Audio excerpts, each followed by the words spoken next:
Hello everyone, welcome to another session at the platform of Brainipedia.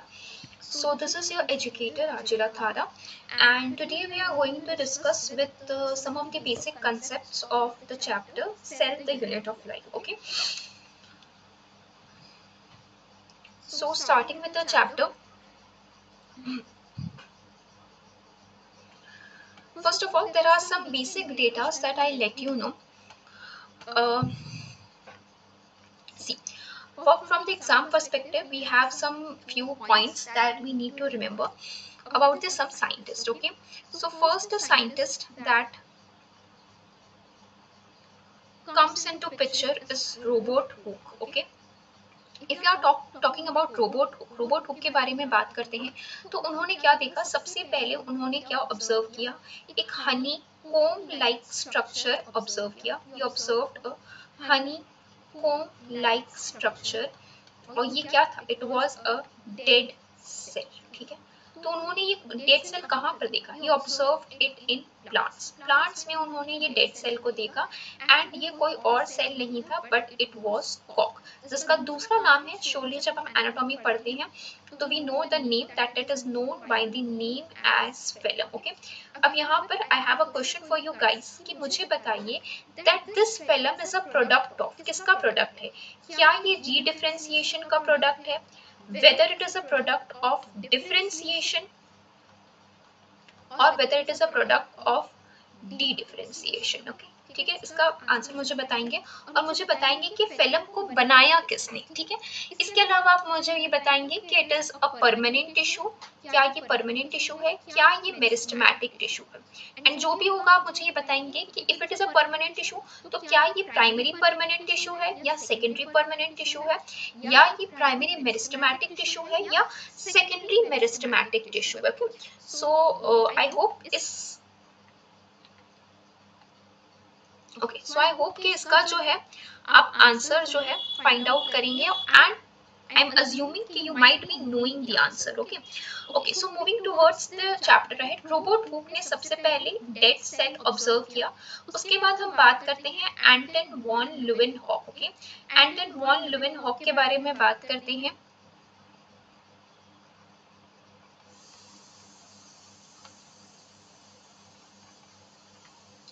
What did he observe? He observed the first living cell. And then was a scientist robot brown. ठीक है, Robert brown ने क्या discover किया, nucleus को discover किया. ठीक है, Robert Brown discovered the nucleus. Okay, now we are moving towards the basics कि भाई सेल है क्या. बहुत बेसिक स्टैंडर्ड से हम पढ़ते आ रहे हैं कि सेल के बारे में बात करें तो सेल, अगर हम सेल जो है ग्रुप ऑफ सेल, ठीक है, they comprise together to form the tissue. Tissue से आपका बनता है ऑर्गन, ऑर्गन से आपका है organ system, and then from the organ system we have the complete organism. ठीक है,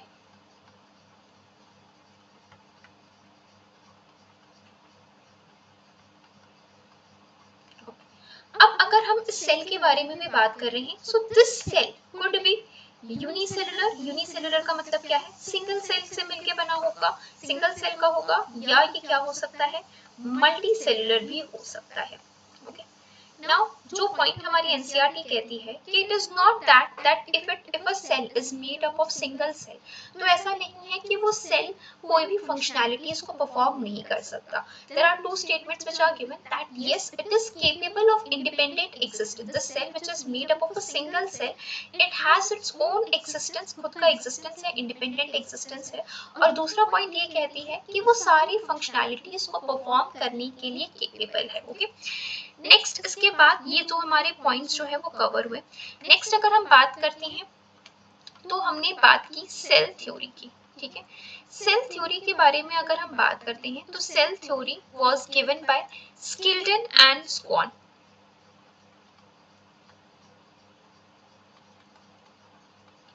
स्किल्डन एंड स्क्वान ने ये सेल थ्योरी दी. स्किल्टन और स्कॉन जो है एक बहुत फेमस बॉटनिस्ट एंड जूलॉजिस्ट थे। उन्होंने यही बताया कि जो सेल है, ऑल ऑर्गेनिजम्स, कोई भी ऑर्गेनिज्म से, लिविंग ऑर्गेनिजम्स जो है वो किससे बने हुए हैं, सेल से मिल के बने हुए हैं। ठीक है, सेल जो है वो structural and functional unit of life है। ठीक है, तो इन्होंने स्किल्टन एंड स्कॉन ने ये सारे पॉइंट्स पोस्टुलेट तो किए, बताए तो सही, बट वो एक पॉइंट बताने में इनकेपेबल रहे या नाकामयाब रहे कि सेल का एग्जिस्टेंस क्या है, कि एक cell, what is the existence of the cell, cell आया कहाँ से। ठीक है, तो वहीं पर हमारे next scientist came into, next scientist के बारे में बात करते हैं जिनको हम कहते हैं, जिनका नाम है रुडोल्फ विर्शो। रुडोल्फ विर्शो ने किसके बारे में बात की, omnis cellula e सेलुला।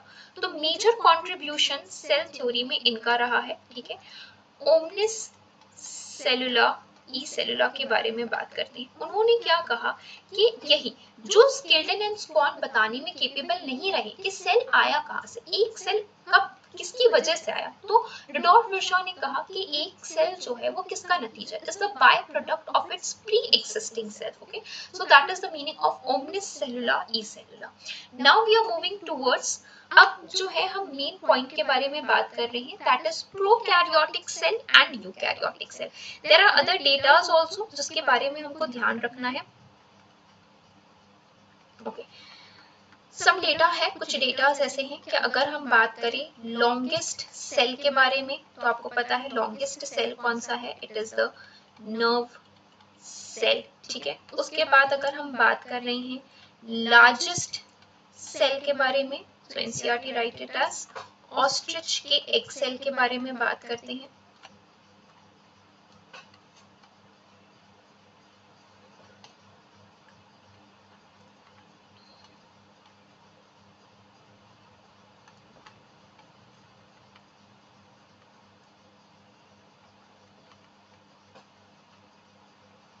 Okay, then we are talking about the smallest cell.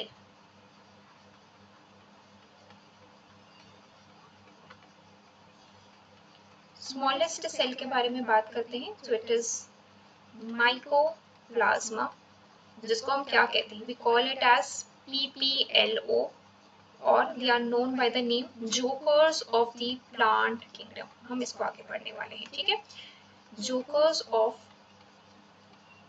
Plant.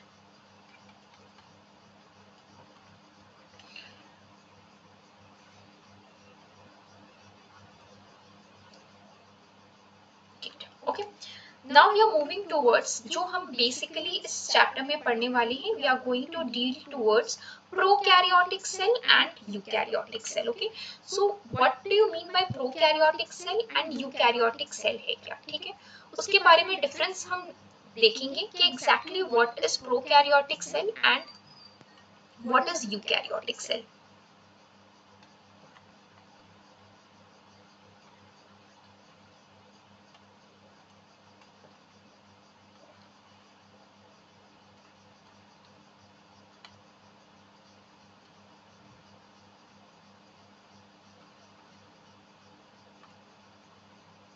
ठीक,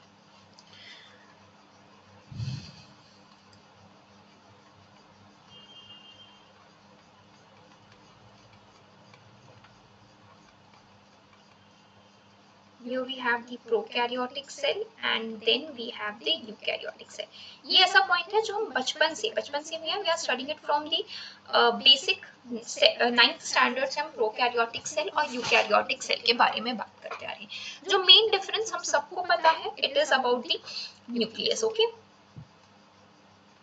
okay, so the prokaryotic cell and अगर हम यूकैरियोटिक सेल के बारे में बात करें, तो प्रोकैरियोटिक सेल के बारे में बात करें तो प्रोकैरियोटिक सेल में क्या रहता है, प्रॉपर न्यूक्लियस नहीं रहता। जो हमारा जेनेटिक मटेरियल है वो कहाँ रहता है, इट इज नेकेड, है ना, कोई भी प्रोटेक्टिव कवरिंग नहीं है। तो हम यहाँ पर कहेंगे कि न्यूक्लियर एनवेलप, न्यूक्लियस की बाहर की कवरिंग जो रहती है, न्यूक्लियर एनवेलप जो रहती है, वो क्या रहती है, एब्सेंट रहती है। The next point we can say कि यहाँ पर न्यूक्लियर मटेरियल यहाँ का जो न्यूक्लियर मटेरियल है हम उसको क्या कहते हैं, we call it as nucleoid. Okay, यहाँ के लिए हम मेनली जो वर्ड यूज करते हैं न्यूक्लियोइड यूज करते हैं। That means that DNA is naked. DNA कैसा है, नेकेड है, यहाँ पर कोई भी कवरिंग नहीं है। अगर मैं बात करूं इसका डीएनए कैसा है, क्या ये डीएनए सिंगल स्ट्रैंडेड है, डबल स्ट्रैंडेड है, लीनियर है या सर्कुलर है, तो यहाँ पर हम बात करते हैं the DNA is circular double stranded. Okay, circular double stranded रहते हैं। वहीं पर अगर हम यूकैरियोट्स के बारे में बात करें तो न्यूक्लियर एनवेलप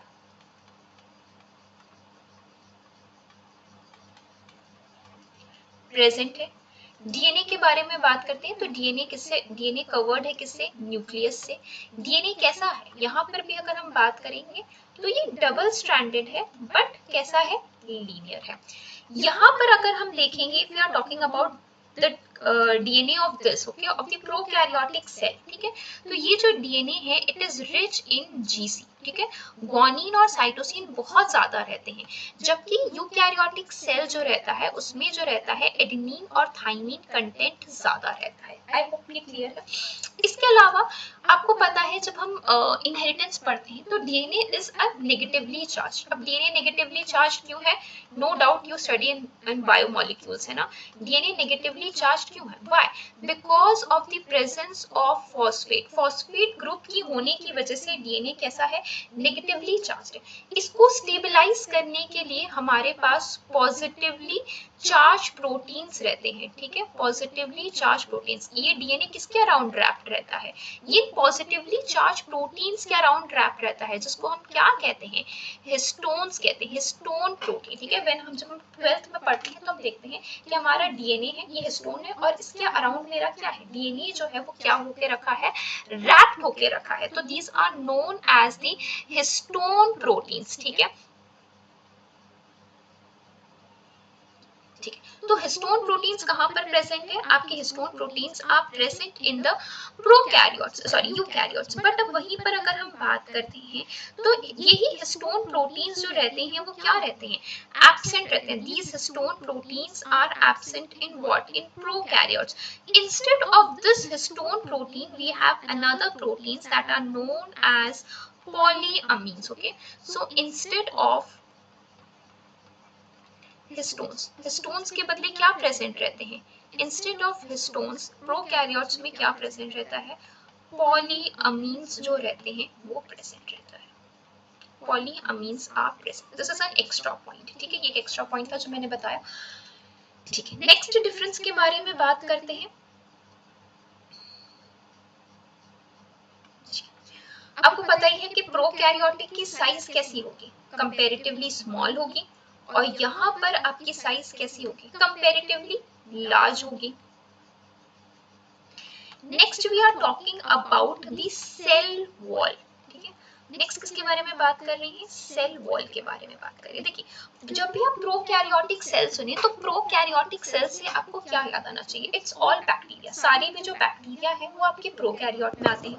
यूकैरियोटिक सेल के बारे में आप जब भी सुने तो इट्स सारे आपके प्रोटिस्टा हो गए, ठीक है, फिर आप आपके प्लांट्स है, एनिमल्स है, फंगाई है, ये सारे किसमें आते हैं, यूकैरियोटिक सेल में आते हैं।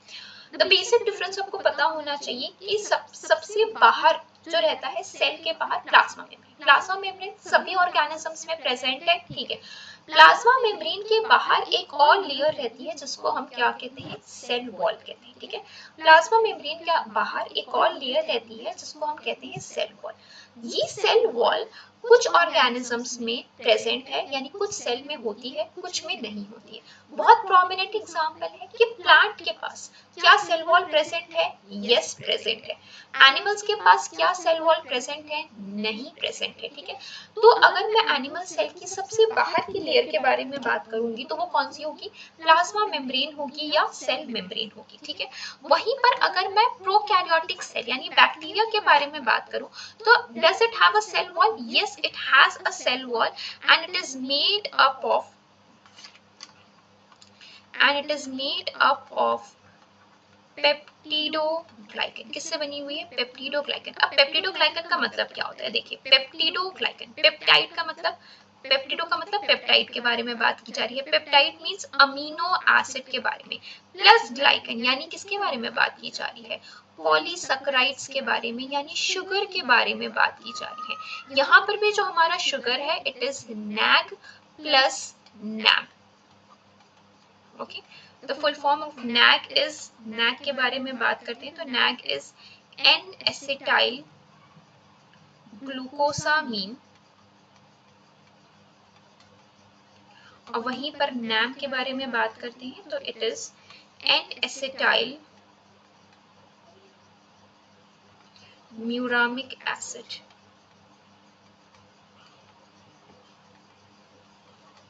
ओके,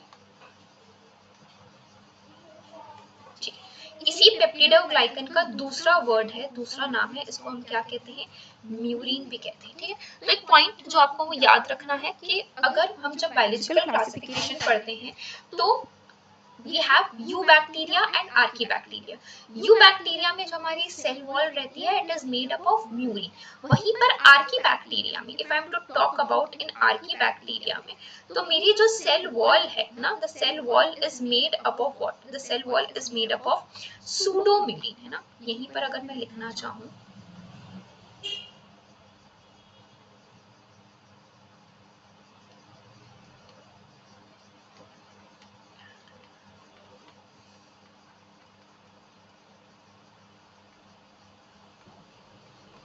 आर्कीबैक्टीरिया में यही सेल वॉल किसकी बनी हुई है, सूडोम्यूरिन। सूडोम्यूरिन मतलब झूठा म्यूरिन, है ना, फॉल्स म्यूरिन।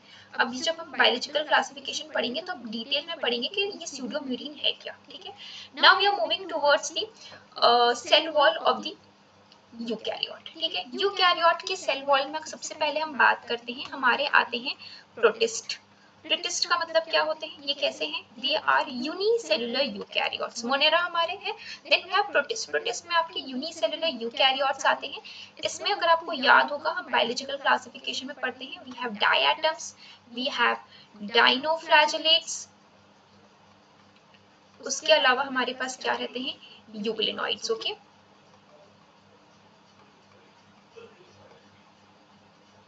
डायटम्स में अगर आप बात करते हैं तो डायटम्स में ये आपकी जो सेल वॉल, जो सिलिकेशियस अर्थ के बारे में बात करते हैं, सेल वॉल किसकी बनी रहती है, सिलिका की। डाइनोफ्लैजेलेट्स में it is made up of cellulose plus pectin की बनी रहती है। यूग्लिनॉइड्स में you know it is absent, instead of the cell wall it has a proteinaceous covering जिसको हम क्या कहते हैं, पेलिकल कहते हैं। ठीक है, तो ये तो हो गई बात प्रोटिस्टा की। ठीक है, प्रोटिस्टा में नेक्स्ट है आपका फंगाई। ठीक है, फंगाई में हम क्या कहते हैं, मोस्ट ऑफ द काइटिन्स, है ना, most not all. Okay, most of the fungi की जो सेल वॉल है वो किससे बनी हुई है, काइटिन से बनी हुई है। Now I have a question for you कि आपको बताना है कि क्या ऐसा, मैंने मोस्ट क्यों लिखा, क्या सभी मैंने ऑल ऑफ द फंगाई क्यों नहीं लिखा, क्या कोई ऐसा फंगाई है आपके सिलेबस में मेंशन जिसकी सेल वॉल काइटिन से नहीं बनी हुई है और कोई और सब्सटेंस से बनी हुई है, इफ यस तो कौन है और किससे बनी हुई है, दैट्स इन योर बुक, ये आपको फाइंड आउट करना है। ठीक है, तो मोस्ट ऑफ द फंगाई की जो रहती है वो काइटिन से बनी हुई है। Next, moving ahead,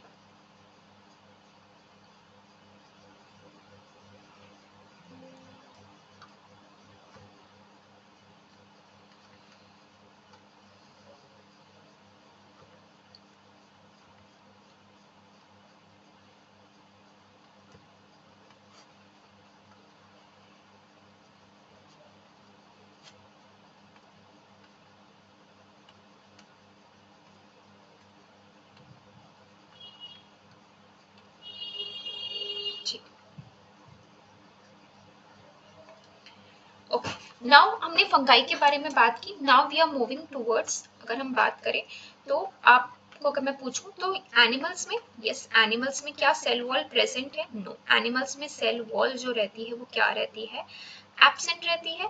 and if I am to talk about plants, plants में क्या सेल वॉल प्रेजेंट है, यस, प्लांट्स में जो है सेल वॉल प्रेजेंट है and it is made up of cellulose की जो है ये सेल वॉल बनी रहती है। तो अगर मैं आपसे पूछूं बैक्टीरिया में क्या सेल वॉल सेलुलोजिक है, नो। बैक्टीरिया में सेल वॉल क्या सेलुलोजिक है, no, it is not cellulosic, ठीक है। सेलुलोज के अलावा और भी सब्सटेंसेस जैसे गैलेक्टिन्स है, मेनिन्स है, आपको एल्गी में देखने को मिलेगा, ठीक है। Now we are moving towards the next difference, that is cell organelles, है ना। हम किसके बारे में बात कर रहे हैं, सेल ऑर्गेनेलीज। अब अगर मैं सेल ऑर्गेनेलीज के बारे में भी बात करूं तो देखिए, सेल ऑर्गेनेलीज का मतलब क्या है कि देखिए, सेल ऑर्गेनेलीज जो है वो भी आपके रहते हैं कि या तो उस सेल ऑर्गेनेली के अराउंड जो है वो मेम्ब्रेन बाउंड है, ठीक है, मतलब मेम्ब्रेन है, प्रोटेक्टिव कवरिंग है। अब ये मेम्ब्रेन बाउंड में भी हो सकता है कि वो डबल मेम्ब्रेन बाउंड हो, या हो सकता है वो सिंगल मेम्ब्रेन बाउंड हो, ठीक है, सिंगल मेम्ब्रेन बाउंड हो या डबल मेम्ब्रेन बाउंड हो, या हो सकता है कि इसके पास नो मेम्ब्रेन, कोई भी मेम्ब्रेन बाउंडिंग ना हो, ओके। डबल मेम्ब्रेन बाउंड में जैसे आपके स्ट्रक्चर्स आ जाते हैं, we have mitochondria, we have chloroplast, ये सारे आ जाते हैं, ठीक है। वहीं पर अगर सिंगल में देखें, so we have lysosome,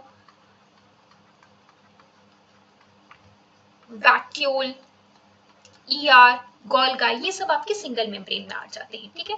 no membrane, कोई भी मेम्ब्रेन बाउंड, है ना, no membrane bound organelles, okay, कोई भी मेम्ब्रेन नहीं है। इसमें आपके दो स्ट्रक्चर्स आते हैं, वन इज द राइबोसोम आप है, एंड आगे आप जैसे ये बुक में पढ़ेंगे तो आपको देखने को मिलेगा, एनसीईआरटी लिखती है अबाउट न्यूक्लियोलस। न्यूक्लियोलस के पास भी कोई भी मेम्ब्रेन बाउंड नहीं है, it is an organelle without any membrane, ठीक है। तो अगर मैं लिखना चाहूँ कि प्रोकैरियोट्स में क्या प्रेजेंट है, या what are prokaryotes, prokaryotes they lack membrane bound organelles, okay, membrane bound organelles जो है वो क्या है, एब्सेंट। अच्छा, मैं यहाँ से न्यूक्लियोलस हटा देती हूँ वरना आपको लगेगा कि यहाँ पर न्यूक्लियोलस प्रेजेंट है।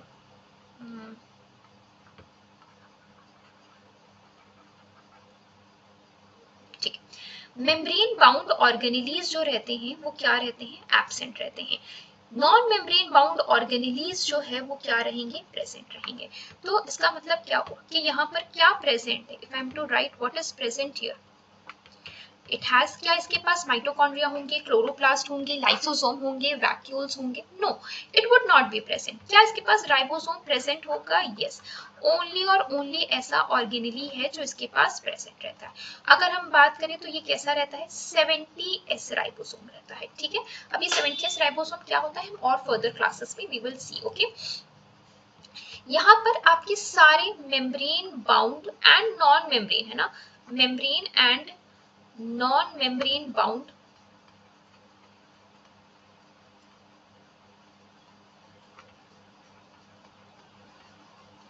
सभी सेल ऑर्गेनेलीज जो रहेंगे वो क्या रहेंगे, प्रेजेंट रहेंगे, no doubt cell organelles present. अगर मैं यहाँ पर बात करूं तो राइबोसोम कैसा है, ribosome it is both 70S भी राइबोसोम प्रेजेंट देखने को मिलेगा और 80S राइबोसोम भी आपको देखने को मिलेगा।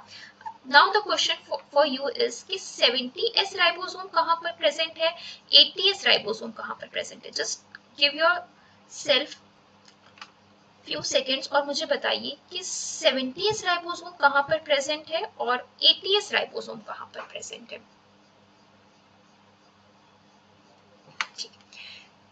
70S राइबोसोम आपको कहाँ पर देखने को मिलेगा, it would be in mitochondria and chloroplast. यहाँ पर आपको क्या देखने को मिलेगा, 70S राइबोसोम। अब देखिए माइटोकॉन्ड्रिया और क्लोरोप्लास्ट के पास 70S राइबोसोम होने की क्या वजह है, 70S राइबोसोम होना तो प्रोकैरियोटिक फीचर है, तो ये यूकैरियोट में क्या कर रहा है, ठीक है। सो इसके लिए we have to just be patient रखना पड़ेगा, आगे के क्लासेस में हम इसको देखेंगे, ठीक है।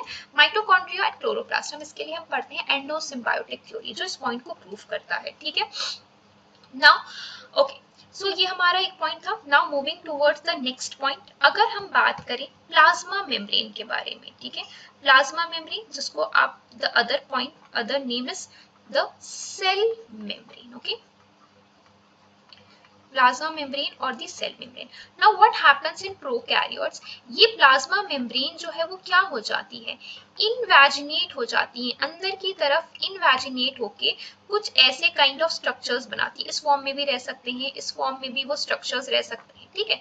इट फॉर्म्स दो प्रकार की स्ट्रक्चर बनाती है, आइदर ये क्या बनाती है, वो स्ट्रक्चर जिनके पास क्या हो, रेस्पिरेटरी एंजाइम्स प्रेजेंट हो, है ना, वो स्ट्रक्चर जिसके पास प्लाज्मा मेम्ब्रेन इनवैजिनेट होके अगर ऐसे स्ट्रक्चर्स बना रही है जिसके पास क्या प्रेजेंट है, रेस्पिरेटरी एंजाइम्स प्रेजेंट है, तो हम उसको क्या कहेंगे, मीसोसोम कहते हैं।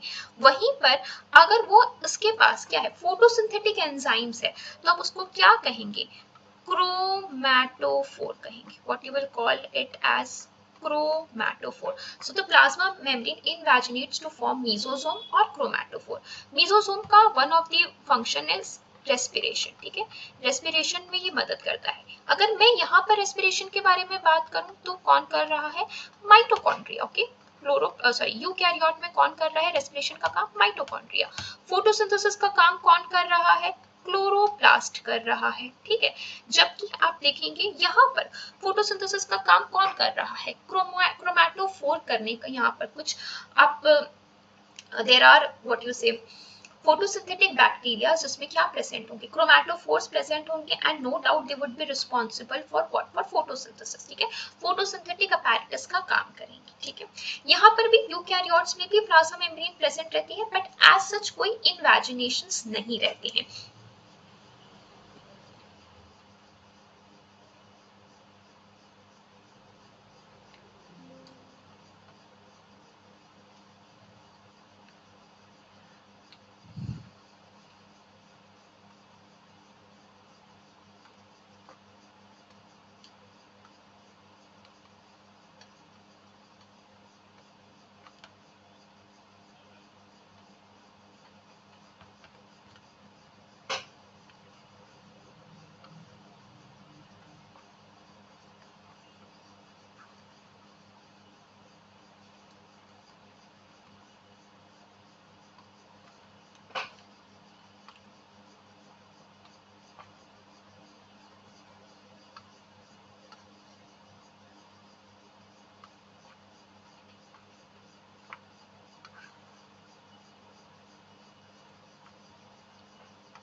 Okay, moving ahead with further differences. इसके बाद अगर हम बात करते हैं वैक्यूल्स के बारे में, वैक्यूल्स क्या है, वैक्यूल्स आपको पता होना चाहिए कि अगर ये होते हैं क्या है, ये फूड स्टोरिंग बॉडीज रहते हैं, ठीक है, स्टोर करने का काम करते हैं। नो डाउट बैक्टीरिया में, और वैक्यूल्स कैसे हैं, सेल ऑर्गेनेलीज है, single membrane bound cell organelles है, इनके मेम्ब्रेन को हम क्या कहते हैं, टोनोप्लास्ट कहते हैं, ठीक है। तो ये वैक्यूल्स जो रहते हैं वो कहाँ, प्रोकैरियोट्स में एब्सेंट रहते हैं। एंड नो डाउट अगर प्रोकैरियोट की साइज वैसे भी छोटी है, अगर जगह जो है वो आपका वैक्यूल्स ऑक्यूपाई कर लेगा तो बाकी सारी चीजों को जो है वो क्या होगा, इशू होगा।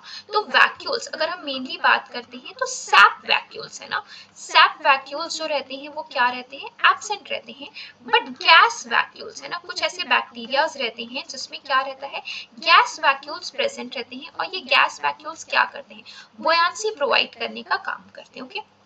यहाँ पर अगर हम बात करें तो वैक्यूल्स जो रहते हैं वो प्रेजेंट रहते हैं। प्लांट सेल में अगर हम बात करें, प्लांट सेल में जो रहता है वो वैक्यूल कितना ऑक्यूपाई करता है, vacuole occupies 90% of volume of the cell, okay, 90% of volume of the cell को क्या करता है, वैक्यूल ऑक्यूपाई करता है, okay. Now if I am to talk about vacuoles, तो थे फूड को स्टोर करने के लिए, चीजों को स्टोर करने के लिए। तो प्रोकैरियोट्स में चीजें स्टोर कैसे होती है, इन द फॉर्म ऑफ व्हाट, तो प्रोकैरियोट्स में क्या रहता है, प्रोकैरियोट्स में अगर हम बात करें so we have inclusion bodies, NCERT लिखती है कि these are inclusion bodies, membrane less, कोई भी मेम्ब्रेन बाउंड नहीं रहती है, नॉन मेम्ब्रेन बाउंड स्ट्रक्चर्स रहते हैं, इनको हम क्या कहते हैं, इंक्लूजन बॉडीज कहते हैं। जैसे अगर हम बात करें कि छोटे छोटे ग्रैन्यूल्स के फॉर्म में होती है inclusion bodies,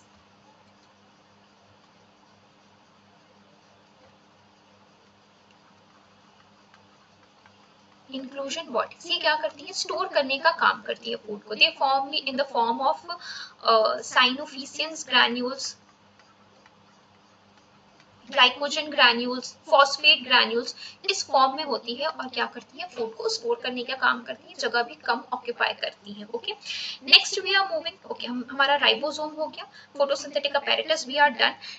next we are moving towards cytoskeletal structures. Okay, अगर हम बात करते हैं साइटोस्केलेटल स्ट्रक्चर्स, साइटोस्केलेटल स्ट्रक्चर्स में आपको पता है कौन कौन से आते हैं, we have what, cytoskeletal structures में हमारे तीन रहते हैं, we have microtubules, microtubules, microfilaments,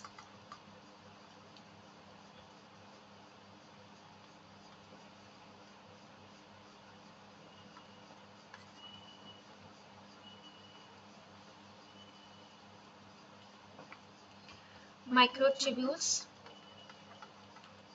microfilaments,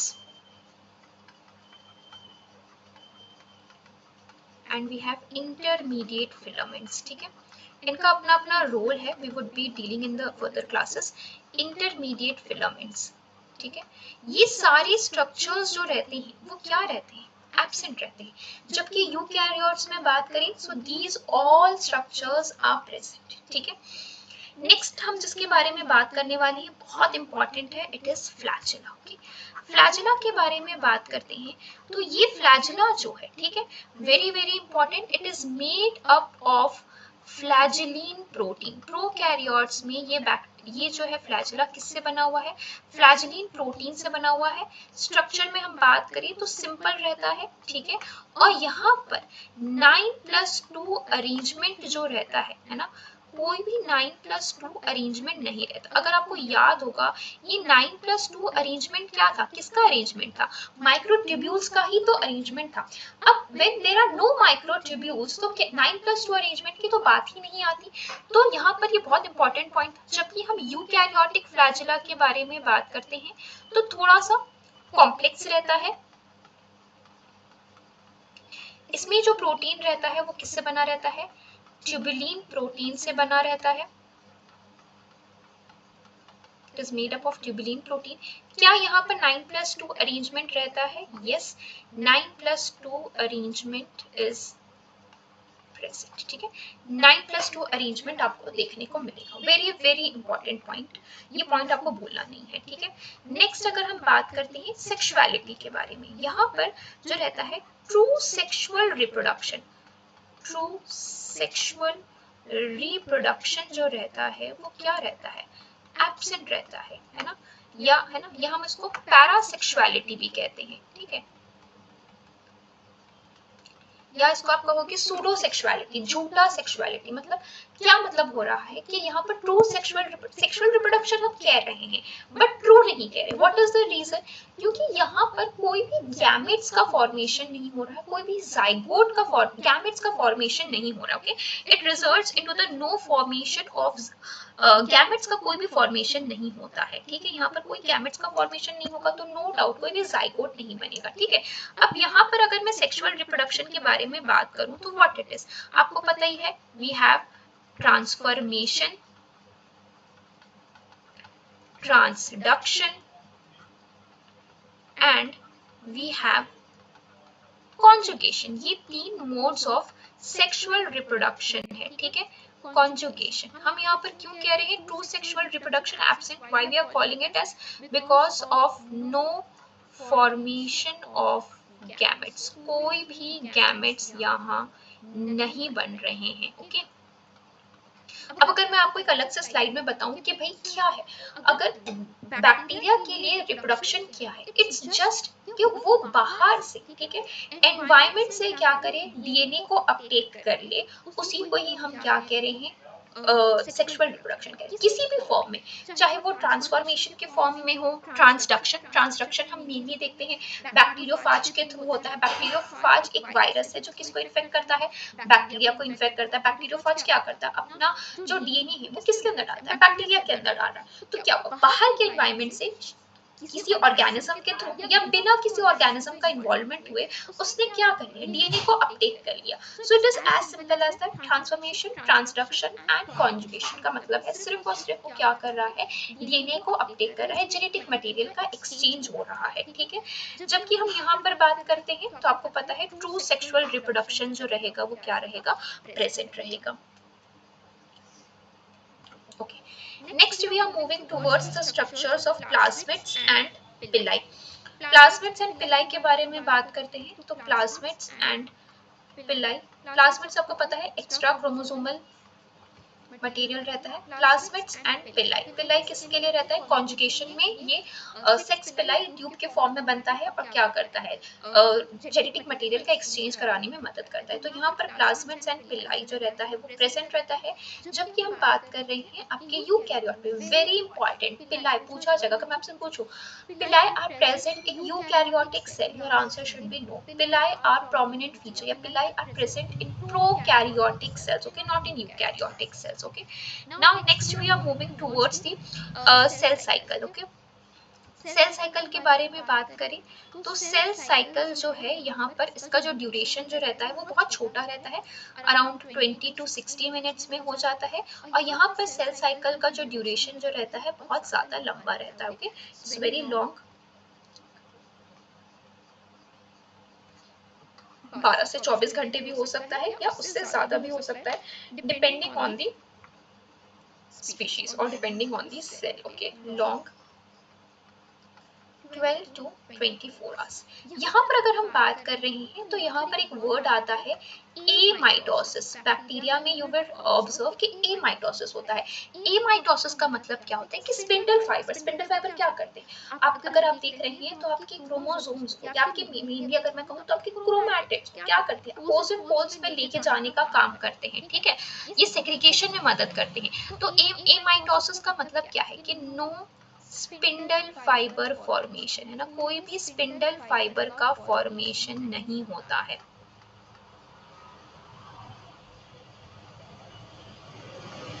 spindle fibre formation या आप कह सकते हो नो माइटोटिक स्पिंडल, कोई भी माइटोटिक स्पिंडल नहीं बना है।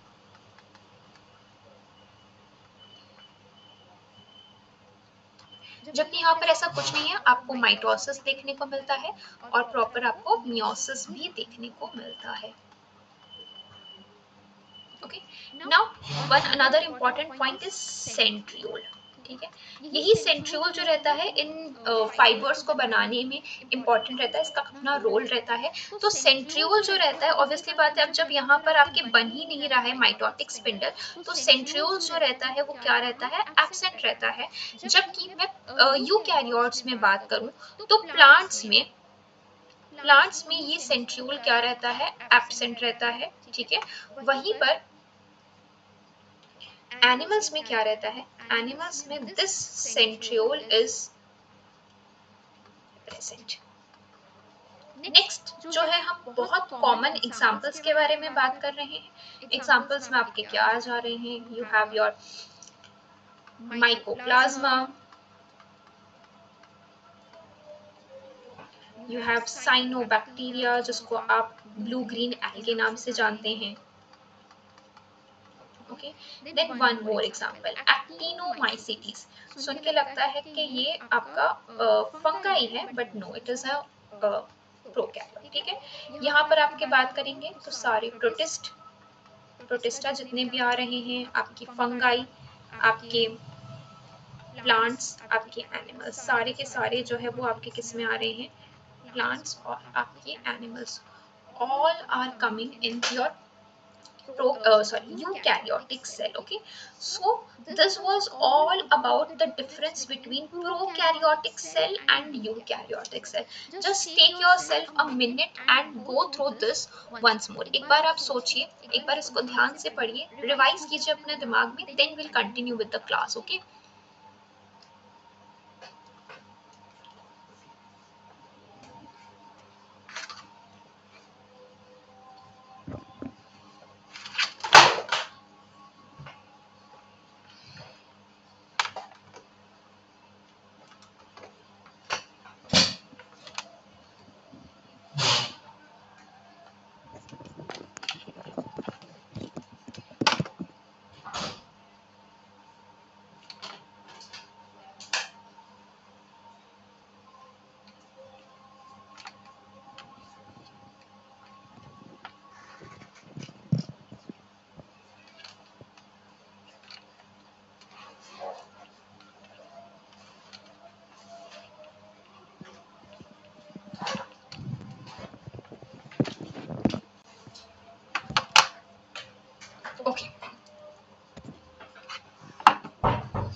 hope it is clear till this point.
Okay, moving ahead with the part now.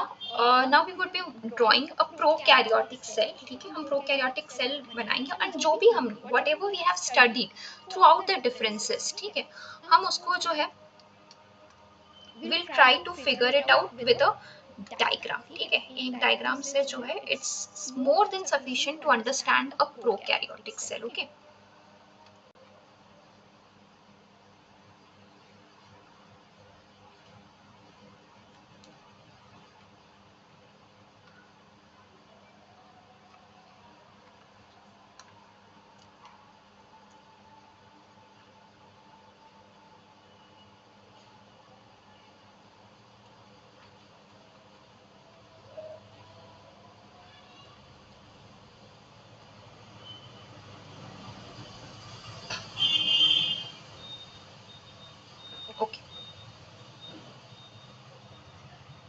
Prokaryotic cell के बारे में बात कर रहे हैं. ठीक है, सबसे पहला सबसे बाहर वाला स्ट्रक्चर जो रहेगा वो आपका क्या रहेगा?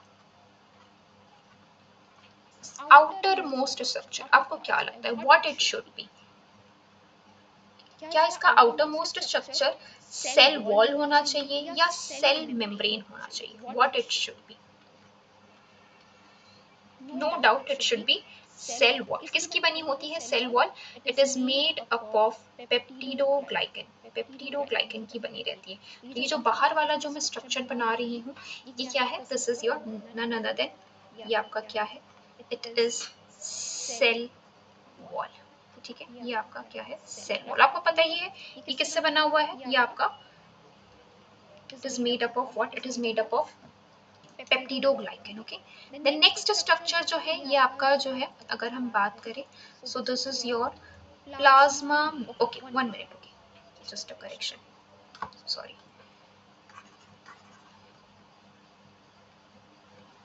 ठीक है, यहाँ पर एक करेक्शन है. सेल वॉल के बाहर भी, ठीक है, एक और सब्सटेंस रहता है या एक और कवरिंग रहती है जिसको हम क्या कहते हैं? Glycocalyx. We call it as glycocalyx.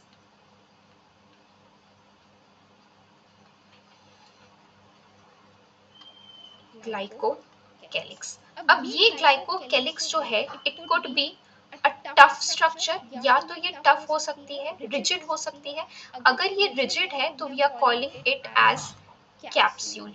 ठीक है, या ये स्मूथ स्लाइमी स्ट्रक्चर हो सकता है. ठीक है, लूज शीट के फॉर्म में हो सकता है तो इसको हम क्या कहेंगे? स्लाइम लेयर कहेंगे. म्यूकोपॉलीसैकेराइड से ही बना रहता है. ठीक है, तो ये ग्लाइकोकैलिक्स जो है सबसे बाहर का कवरिंग है. या तो ये रिजिड हो सकता है, टफ शीट के फॉर्म में हो सकता है, या तो ये लूज शीट के फॉर्म में हो सकता है जिसको हम स्लाइम लेयर कहेंगे. ठीक है, उसके बाद आपकी जो नेक्स्ट जो स्ट्रक्चर होगा वो आपका कौन सा होगा? The next structure would be no doubt अब आपका होगा this would be your cell wall. ठीक है, ये आपका सेल वॉल होगा. And the innermost structure ये आपका क्या होगा? प्लाज्मा मेम्ब्रेन या आपका क्या होगा? सेल मेम्ब्रेन होगा.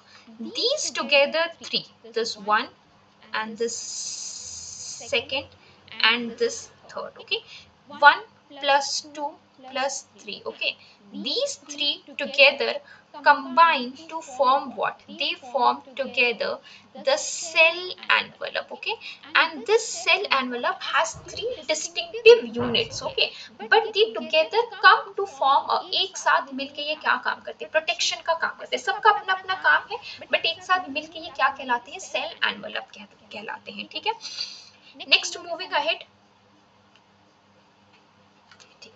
मैंने आपको बताया कि यहाँ पर ये जो है इसके पास आपका क्या हो सकता है?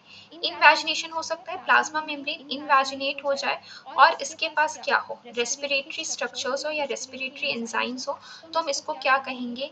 मीजोजोम कहेंगे. ठीक है, अब ये मीजोजोम के बारे में अगर बात करें तो ये मीजोजोम किस फॉर्म में हो सकते हैं? या तो ये वेसिकल्स के फॉर्म में आपको देखने को मिले, ठीक है, ये जैसा मैंने बनाया है, या तो ये ट्यूब्यूल्स के फॉर्म में एग्जिस्ट करे, ठीक है, या तो ये लैमेले के फॉर्म में एग्जिस्ट कर सके. ये इनकी मॉर्फोलॉजी है. ठीक है, ट्यूब्यूल्स का मतलब ये कुछ आपको इस तरीके के स्ट्रक्चर्स में देखते हुए मिल जाएंगे. ये ट्यूब्यूल्स है, lamellae are just kind of structures this. ठीक है, इस फॉर्म में एग्जिस्ट करे. ठीक है, तो ये एक आपकी कवरिंग हो गई. नेक्स्ट अगर हम बात करते हैं तो मैंने आपको बताया था कि यही प्लाज्मा मेम्ब्रेन इनवैजिनेट होके क्या बना सकती है?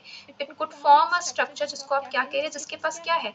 फोटोसिंथेटिक एंजाइम्स है, जिसको आप क्या कहेंगे? ये देखिए, this is known as chromatophore. अगर इसके बारे में बात करेंगे so it is known as chromatophore. Okay, next we are talking about the genetic material. इसके पास क्या है? इसका जेनेटिक मटेरियल कैसा है? सर्कुलर है. And what it is circular double stranded. Okay, circular है, डबल स्ट्रैंडेड डीएनए है, जिसको हम क्या कह रहे हैं? न्यूक्लियोइड कह रहे हैं. ठीक है, इसके अलावा इसके पास इसका अपना एक्स्ट्रा क्रोमोसोमल जेनेटिक मटेरियल है, जिसको आप क्या कह रहे हैं? प्लाज्मिड कह रहे हैं. Okay, other than this we have, इसके अलावा हमारे पास क्या है? राइबोसोम्स है. मैं बना रही हूँ, ये राइबोसोम्स है. ये राइबोसोम्स कैसे हैं? We have 70s. इसके अलावा वी हैव, ये अगर मैं बनाना चाहूँ तो ये क्या है? इंक्लूजन बॉडीज है. Okay, these are nothing but inclusion bodies, जो फूड को क्या कर रही हैं? स्टोर कर रही हैं. आई होप यहाँ तक सारी चीजें क्लियर हो रही हैं. ठीक है, फिर अगर मैं बात करना चाहूँ तो आपको पता ही है कि यहाँ पर और क्या हो सकता है इसके पास? This is what? This is could be the flagella. Flagella क्या कर रहा है? मोटिलिटी में हेल्प करता है. Then it could have, ये क्या है? This is the पिलाई. पिलाई कॉन्जुगेशन में मदद करेंगी. ठीक है, pili. And it could have fimbriae. Fimbriae क्या करता है? अधेशन में मदद करता है, चिपकने में मदद करता है. Okay, so this was all about the prokaryotic cell. हमारा जितना भी दिया हुआ है, ठीक है, प्रोकैरियोटिक सेल को लेके सारा इस डायग्राम पे हमने एनसीईआरटी में जो भी दिया हुआ है. ठीक है, मीसोसोम के बारे में अगर मैं बात करूं, ठीक है,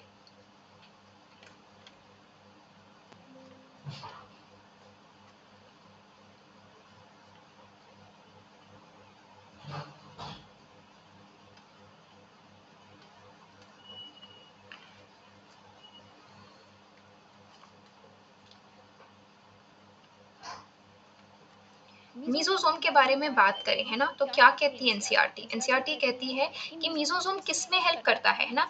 डिस्ट्रीब्यूशन कराता है. क्या? डीएनए डिस्ट्रीब्यूशन कराता है. किसको? डॉटर सेल्स को, है ना, distribution to daughter cells, distribution कराने में मदद करता है डॉटर सेल्स को.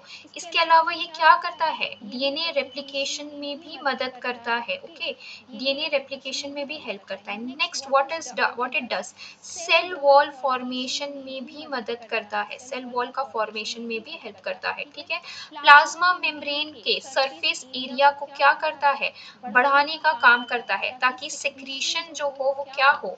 ज्यादा से ज्यादा इफेक्टिव. वन मोर पॉइंट जो नोट करना है ना, डीएनए रेप्लिकेशन यूकैरियोट्स में, अगर मैं बात करूं डीएनए रेप्लिकेशन यूकैरियोट्स में, डीएनए रेप्लिकेशन इन यूकैरियोट्स कहाँ होता है? कहाँ होता है DNA replication in eukaryotes?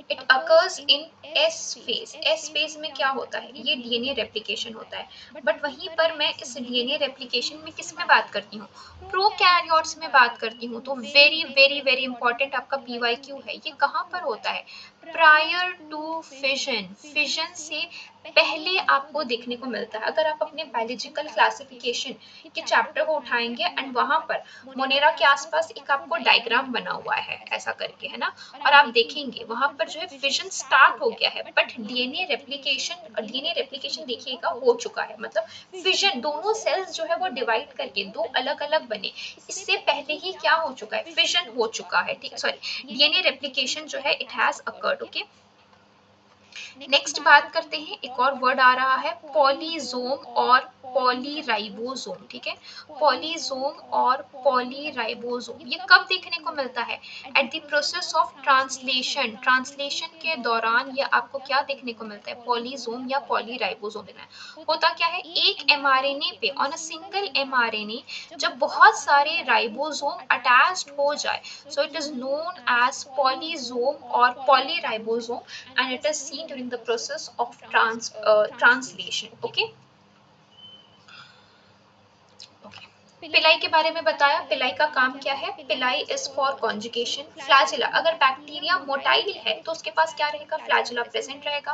Bacteria immotile है तो फ्लैजिला एब्सेंट रहेगा। फिमरी क्या रहता है, अधेशन में मदद करता है। ठीक है, वन मोर थिंग, इसी सेल एनवेलप कौन सा स्टेन लेती है। ठीक है, वी डिवाइड, हमारे पास दो प्रकार के बैक्टीरिया रहते हैं, one is the gram positive and the other is the gram negative. एक आपका ग्राम पॉजिटिव होता है और एक आपका जो रहता है ग्राम नेगेटिव रहता है। ग्राम, इसमें हम कुछ नहीं करते, हम बैक्टीरिया का स्टेन लेते हैं, we take a bacterial stain. हम इसमें जो है उसको हीट किल करते हैं, हीट से हम उसको क्या करते हैं, फिक्स करते हैं, हीट फिक्स करते हैं, नॉट हीट किल। उसको हम क्या करेंगे, हीट फिक्स करेंगे। हीट फिक्स करने के बाद हम उसमें सबसे पहले क्रिस्टल वायलेट कलर डालते हैं। क्रिस्टल वायलेट कलर डालने के बाद we wash it with water, फिर अल्कोहल से भी वॉशिंग करते हैं। देन फाइनली हम क्या करते हैं, सैफ्रनीन। ठीक है, सैफ्रनीन पोर करते हैं। सैफ्रनीन आपको पता है पिंकिश रेडिश पिंक कलर रहता है। ठीक है, तो होता क्या है, ग्राम नेगेटिव जो रहता है वो क्रिस्टल वायलेट कलर को छोड़ देता है और वो क्या करता है, उस सैफ्रनीन कलर को पकड़ लेता है। क्यों, क्योंकि उसकी जो वॉल रहती है वो कैसी रहती है, थिन रहती है। ठीक है, पेप्टिडोग्लाइकन लेयर जो रहती है वो थिन रहती है, जबकि ग्राम पॉजिटिव की जो पेप्टिडोग्लाइकन लेयर जो है इट इज वेरी थिक। तो वो क्या करती है कि उस क्रिस्टल वायलेट कलर को पकड़ के रखती है। अल्कोहल से या वाटर से वॉश करने के बावजूद भी इट डज नॉट रिमूव, या वो उस कलर को छोड़ती नहीं है, तो इसलिए वो क्या नहीं करती, रेड कलर को नहीं पकड़ पाती। ठीक है, तो व्हेन हम जब इसको, इस मेथड को जो है एक माइक्रोबायोलॉजिस्ट क्रिश्चियन ग्राम ने जो है वो डेवलप किया था, तो ग्राम पॉजिटिव ऑन स्टेनिंग जो आते हैं वो क्रिस्टल वॉयलेट आते हैं। ठीक है, ये क्रिस्टल वॉयलेट कलर देते हैं एंड वहीं पर ग्राम नेगेटिव जो रहते हैं वो रेडिश या पिंक कलर आप कहेंगे, तो पिंक कलर का स्टेन देते हैं बिकॉज ऑफ सैफ्रन। अप्लाई हम दोनों में कर रहे हैं सैफ्रनिन, बट ग्राम पॉजिटिव की पेप्टिडोग्लाइकन लेयर काफी थिक रहती है compare to gram negative. Okay okay